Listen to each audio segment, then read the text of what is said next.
Typology में वो personality theories आती हैं जो टाइप पर बेस्ड हैं। मतलब अगर किसी ने कहा कि पर्सनालिटी 2 टाइप की होती है, किसी ने कुछ और व्यू दिया और कहा कि पर्सनालिटी 4 टाइप की होती है, लेट्स से 3 टाइप की होती है, पर्सनालिटी इतने इतने टाइप भी होती है, तो जिसने जैसा जैसा थॉट कहा उन सबको collectively type theories of personality के अंदर रख दिया गया है।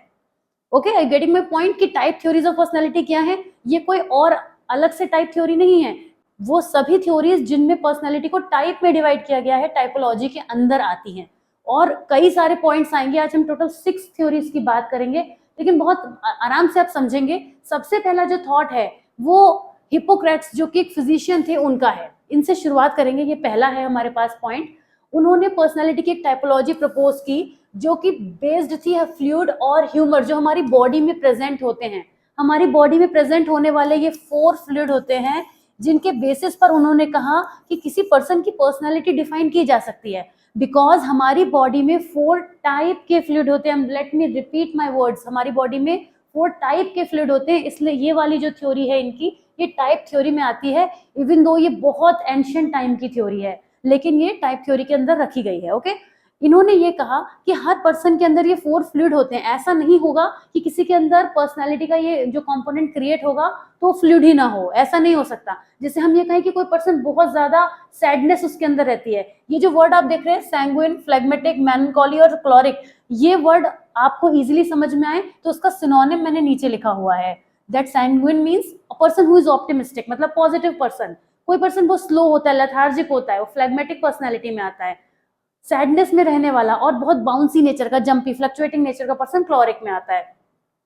ऐसे जिनके अंदर ये जो फ्लूइड होते हैं, जो भी फ्लूइड डोमिनेटिंग अमाउंट में होता है, होंगे तो सभी, और सबका रेशियो भी अलग अलग होगा, तो जिसकी बॉडी में भी जो फ्लूइड डोमिनेटिंग अमाउंट का होगा उसकी पर्सनैलिटी में वो वाली कैरेक्टरिस्टिक डोमिनेटिंग अमाउंट में होगी। बड़ा सिंपल है, वो टेम्परामेंट हमें उसका देखने को मिलेगा। ये पर्सनैलिटी का नेम है, ये मैंने आपको लर्न हो जाए इजीली। आप बाद में ये ना सोचे जाके गूगल पे सर्च करें कि सैंग्विन का मीनिंग क्या होता है, इसलिए मैंने इसके यहाँ पे सिनोनिम लिखे हैं। एक्चुअल में आपको यही वर्ड समझने हैं और उससे जो टेम्परामेंट क्रिएट होगा।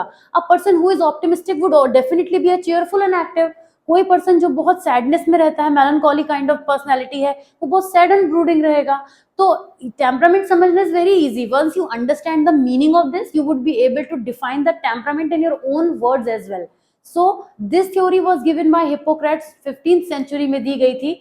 ग्रीक फिजिशियन वो थे और उन्होंने ये कहा था कि हमारी बॉडी में डिफरेंट फ्लूइड्स होते हैं, जो भी फ्लूइड डोमिनेटिंग अमाउंट में रहता है उस टाइप की पर्सनैलिटी हमारी बनती है। लेकिन क्योंकि हमारी बॉडी में सभी टाइप के फ्लूइड होते हैं, इसीलिए हम इन सब का एक कॉम्बिनेशन होते हैं, मगर कोई एक कैरेक्टरिस्टिक जो होगी वो ऑफकोर्स ज्यादा ही होगी।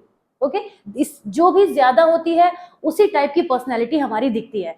तो आप ये सोचिए, आप हमेशा ऑप्टिमिस्टिक तो नहीं हो सकते, कभी कभी आप सैड भी हो जाते होंगे, कभी कभी आप थोड़ा सा जंपी नेचर, एक्साइटेड भी हो जाते होंगे, लेकिन वो कौन सा कैरेक्टरिस्टिक है जो ज्यादा अमाउंट में आप में रहता है, वही आपकी पर्सनैलिटी का टाइप हो जाता है। So that is how this theory was given.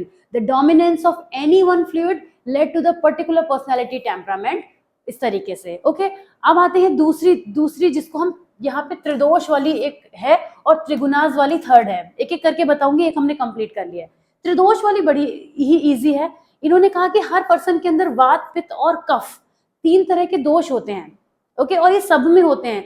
ये बात कही गई थी चरक संहिता में। ये भी एक ओल्ड एंशिएंट थ्योरी है जो टाइपोलॉजी में डाली गई है। चरक संहिता में कहा गया है कि जो ह्यूमन का बेसिक 3 ह्यूमरस एलिमेंट होते हैं वो यही होते हैं वात, पित्त और कफ, और ये इसी से बने हैं।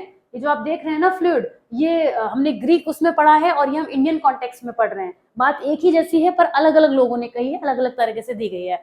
तो इन्होंने कहा कि ये जो 3 हमारे अंदर ह्यूमरल एलिमेंट होते हैं, ये हमारे अंदर एक टेम्परामेंट बनाते हैं। Each refers to a type of temperament, जिसको हमारी प्रकृति, बेसिक नेचर कहते हैं किसी भी पर्सन का। दोष क्यों कहा गया है? क्योंकि इनसे जो बनने वाली कैरेक्टरिस्टिक होती है वो जिस फॉर्म में नजर आती है वो एक दोष होता है। सो दैट इज वाई चरक संहिता में ये कहा गया है कि 3 दोष, 3 वात, पित्त और कफ दोष के नाम है, ये दिए गए हैं, ऐसा दिया गया है उस चरक संहिता में। तो वात, पित्त और कफ का जो कॉम्बिनेशन है लोगों में अलग अलग तरीके से होगा, और जो डोमिनेट करेगा बिल्कुल उसी के तरीके से उसी पर्सन पर पर्सन हाई हो जाएगा। ऑलराइट, आते हैं त्रिगुणास की तरफ। इसके अलावा एक और टाइपोलॉजी है जो त्रिगुणास की बात करती है। जैसे त्रिदोष है उसी तरीके से त्रिगुणास भी हैं। जब इन्हें दोष कहा गया है तो किसी को गुण भी कहा गया है।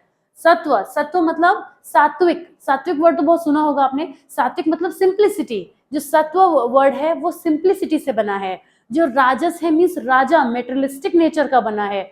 और तीसरा है तमस। तमस का मतलब होता है, संस्कृत का वर्ड है, तमस का मतलब होता है अंधेरा। अगर आपने संस्कृत में कभी सुना हो तो तमस का मतलब अंधेरा होता है। अंधेरा मतलब डार्कनेस वाला, नेगेटिव काइंड ऑफ पर्सन।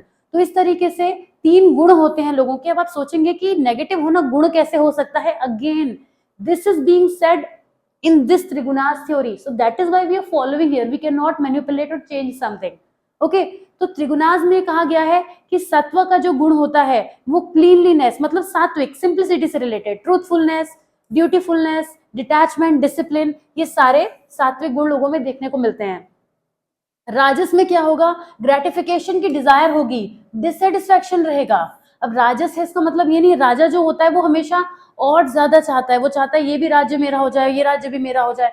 तो उसी तरीके से राजस के गुण होते हैं। मेटेरियलिस्टिक मेंटालिटी वाला होगा। आप ये मत सोचिए कि सत्व है पॉजिटिव है, राजस is a mixture of both. यहाँ पॉजिटिव चीजें भी हैं लेकिन नेगेटिव साउंड करने वाली चीजें भी हैं।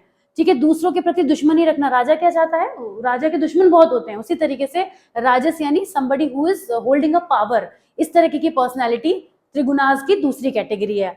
और जब हम तमस की बात करते हैं, arrogance, anger, depression, laziness, helplessness की फीलिंग, वो सारे इश्यूज जो हम किसी पर्सन में देखते हैं वो थर्ड कैटेगरी में आते हैं। हर पर्सन में ये तीनों गुण प्रेजेंट होते हैं। आप थोड़े से मेटेरियलिस्टिक भी होंगे, बहुत अच्छा अर्न करना चाहते हैं, लाइफ में रिच होना चाहते हैं, आप सिंप्लिसिटी भी चाहते होंगे, और कभी कभी आपको बहुत ज्यादा गुस्सा भी आता होगा। तो ये तीनों ही कैरेक्टरिस्टिक मिलके आपको एक पर्सन बनाते हैं। लेकिन जिस भी कैरेक्टरिस्टिक आप में डोमिनेंस होगा वो वाला गुण आप में ज्यादा होगा। बिल्कुल तीनों थ्योरी सिंपल हैं और एक तीसरे से बड़ी सिंपली रिलेट करती हैं। 3 थ्योरी हमने कवर कर ली। सबसे पहले हमने हिप्पोक्रेट्स की थ्योरी कवर करी, फिर हमने त्रिदोष करा और अब त्रिगुणास करा। अब हम आते हैं फोर्थ पे। Fourth is William Sheldon type theory. ये तो बहुत ही इंटरेस्टिंग है, विलियम शेल्डन की थ्योरी। ये पहले ऐसे थ्योरिस्ट थे, 1942 में ये थ्योरी आई है। ये भी एक अलग टाइम फ्रेम में आई है लेकिन टाइपोलॉजी में इसलिए डाली गई है क्योंकि इन्होंने ये कहा जैसी हमारी बॉडी की शेप होती है उसके हिसाब से हमारी पर्सनैलिटी होती है। इनका कॉन्सेप्ट एक तो यूनिक बहुत था और इंटरेस्टिंग भी बहुत था। सबसे पहली बात, विलियम शेल्डन एक अमेरिकन फिजिशियन थे जिन्होंने हमारे फिजिक को हमारी कैटेगरी बनाया, फिजिक से टेम्परामेंट बनाए, ये थ्योरी इन्होंने दी। After doing a lot of research 3 category इन्होंने बताई, endomorphic, mesomorphic and ectomorphic. 3 category बताई किसी भी पर्सन की पर्सनालिटी की।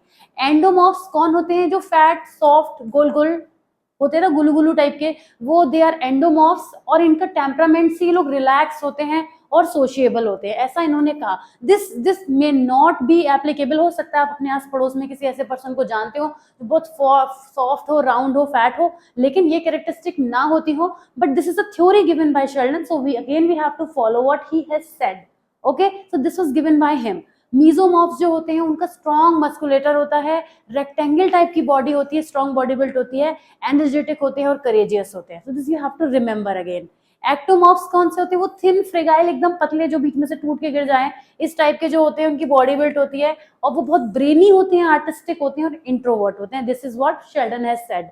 ये टाइपोलॉजी फिजिक और हमारे टेम्परामेंट, हमारे पर्सनैलिटी ट्रेट्स जो होते हैं उनके बीच रिलेशनशिप स्टैब्लिश करती है।